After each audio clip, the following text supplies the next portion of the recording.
MSV ஐயா பத்தி ஒரு தொகுப்பு. அவரும் எங்க அப்பாவும் ஜூபிட்டர் பிக்சர்ஸ்ல ஒன்னா ஒர்க் பண்ணாங்க. எங்க அப்பா அசிஸ்டன்ட் டைரக்டராகவும் அவர் மியூசிக் அசிஸ்டண்டாகவும் ஒர்க் பண்ணாங்க. மர்மயோகிங்கிற படத்துல சி.வி. சுப்பராமன்ட்ட இவர் அசிஸ்டண்டா ஒர்க் பண்ணாரு. அந்த மர்மயோகி படத்துல அப்பாவும் ஒரு அசிஸ்டண்டா ஒர்க் பண்ணாங்க. அதுல இருந்து அப்பாவுக்கு பழக்கம். அதுக்கப்புறம் வெங்கடசாமிங்கிறவர் ஜூபிட்டர்ல மேனேஜரா இருந்தாரு. அவரும் யூஆர் ஜீவரத்னம்னு சொல்லிட்டு ஒரு ஆர்டிஸ்ட். அவங்க 2 பேரும் சேர்ந்து போன மச்சான் திரும்பி வந்தான்ங்கிற படத்துல எம்எஸ்வி ஐயா வந்து தனியா ஒரு மியூசிக் பாண்டுரங்கரோட சேர்ந்து போட்டாரு. அதாவது விஸ்வநாதன் ராமமூர்த்தி வரத்துக்கு முன்னாடி. அப்போ அந்த படத்துக்கு தான் மியூசிக் டைரக்டர். எங்க அப்பா அதுல ஒர்க் பண்ணாங்க. எம்எஸ்வி மியூசிக் போடும்போதெல்லாம் ஒர்க் பண்ணாரு. இப்படியே அவங்க பழக்கம், எம்எஸ்வி ஐயாவோட பழக்கம் அப்படியே தொடர்ந்து வந்தது.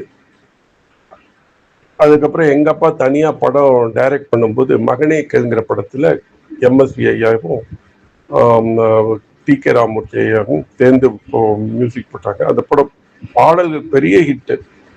பட்டுக்கோட்டை கல்யாண சுந்தரம் எழுதின பாட்டு பெரிய ஹிட். அதுக்கு பின்னாடி முத்தா பிலிம்ஸ்ல அவர் இதயத்தில் நீ பூஜைக்கு வந்த மலர்ல மியூசிக் போட்டாரு. அவருக்கு என்ன எடுத்து விஸ்வநாதன் ராமமூர்த்தி பிரிஞ்ச சமயத்துல எல்லாரும் அவர்கிட்ட தான் போய் மியூசிக் கேட்டாங்க.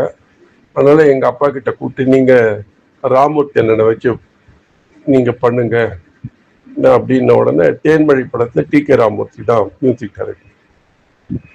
ரொம்ப அதாவது ஒரு ஒரு தன்மையான பழக்கூடியவர், வெளிப்படையா பழக்கூடியவர், அவர் உண்மையை அப்படியே பேசிவிடுவார். அந்த மாதிரி ஒரு டைப் ஆஃப் பர்சன்.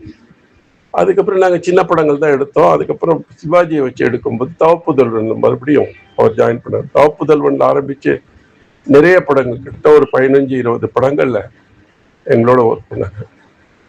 அவரை பற்றி சுவாரஸ்யமான விஷயம் வந்து நான் சொல்லணும்னா அது சோசார் பண்ற கலாட்டாவை தான் நான் சொல்ல முடியும்.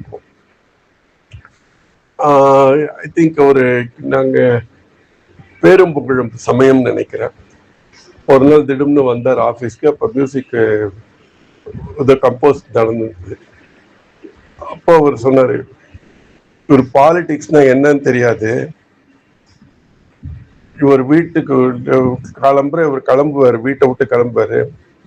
அவங்க வீட்டில் வந்து ஒரு பளப்பளன்னு ஒரு பூஜால இந்த கேரளா ஸ்டைப் வாட்டர், இந்த ஜீரகம்லாம் போட்டு வாட்டரை கொடுக்கும். மணி சத்தத்தோட எடுத்துன்னு வருவாரு. நம்ம வீட்டில் வந்து காதர்ந்த பூஜா இது இருக்கு, ஹேண்டில் இருக்காது, இது இருக்காது, அந்த மாதிரி இல்லாமல் ஒரு அழகான பூஜா கொண்டு வந்துரு. கூட டிஃபன் ஒரு இட்லி மொளாப்படியோட செவச்சவான்னு கட்டி கொண்டு வந்துருவாரு. காலம்புற ஒரு 7 மணிக்கு கிளம்பிட்டு வந்துருவாரு. நேரக்க போய் பூம்புகார் ப்ரொடக்ஷன்ஸ்ல போயிட்டு, சொந்தக்காரங்க எனக்கு ரொம்ப பேருங்க, நான் சொத்தா மதிக்கிறத உங்க அன்பத்தானுங்கன்னு ஒரு மியூசிக் டியூனை போட்டு வந்துருவாரு. அதுக்கப்புறம் அங்கேருந்து பக்கத்துல எம்ஜிஆர் பிக்சர்ஸ் அங்க போயிட்டு இப்படை தோற்கு எப்படி வெல்லும்னு அதுக்கு அவருக்கு ஏற்ற மாதிரி மியூசிக்கை போட்டு வந்துருவாரு. அப்புறம் அந்த டிஃபனை சாப்பிடுவாரு. நேரக்கு அங்கேருந்து பாலாஜி கிட்ட போவாரு. நீங்கள் அத்தனை பேரும் உத்தமர் தானா சொல்லுங்கள்னு ஒரு பாட்டை முடிச்சுட்டு அங்கேருந்து எங்கிட்ட வருவாரு. வந்துட்டு இத்தனை மாந்தருக்கும் ஒரு கோயில் போதாது சத்திய திருநாயகான்னு ஒரு பாட்டை போட்டு முடிச்சுட்டு நேராக வீட்டுக்கு போயிடுவாரு.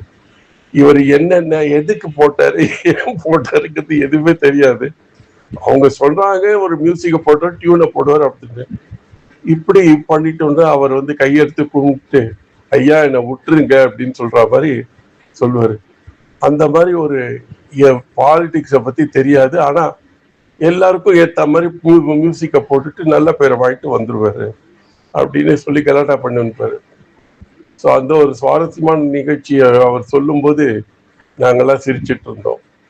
அவர்கிட்ட இன்னொரு ஒரு பெரிய பழக்கம் என்னன்னா, ரெக்கார்டிங் தியேட்டர்ல வந்து நிறைய பேர் விசிட்டர்ஸ் உட்காந்துருப்பாங்க அந்த இதுல. பட் உள்ளேருந்து வரும்போது யாரையும் அவர் வந்து அப்படியே சிரிச்சுட்டு வணக்கம் வணக்கம்னு சொல்லிட்டு வாங்க வாங்கன்னு கூப்பிட்டு வருவாரு. கூப்பிட்டு வந்துட்டு கஷ்டம் வந்த உடனே யார் இவங்க அப்படின்னு கேட்பாரு. எதுக்குடா இவருக்கு வந்து கூப்பிட்டு போட்டோங்கிறது தெரியாது.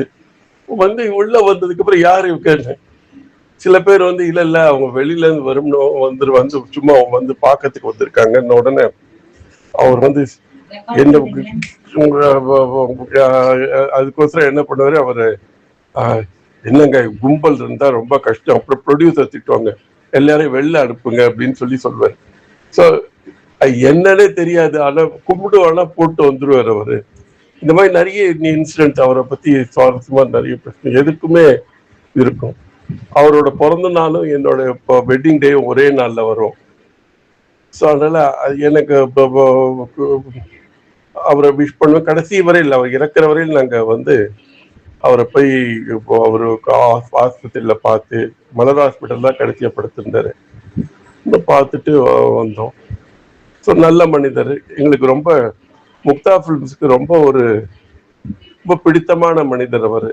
அப்போ அப்பார்ட் ஒரு மியூசிக் டைரக்ஷன்ங்கிறதோட தாண்டி ஒரு அன்பா பழகக்கூடிய மனுஷன்.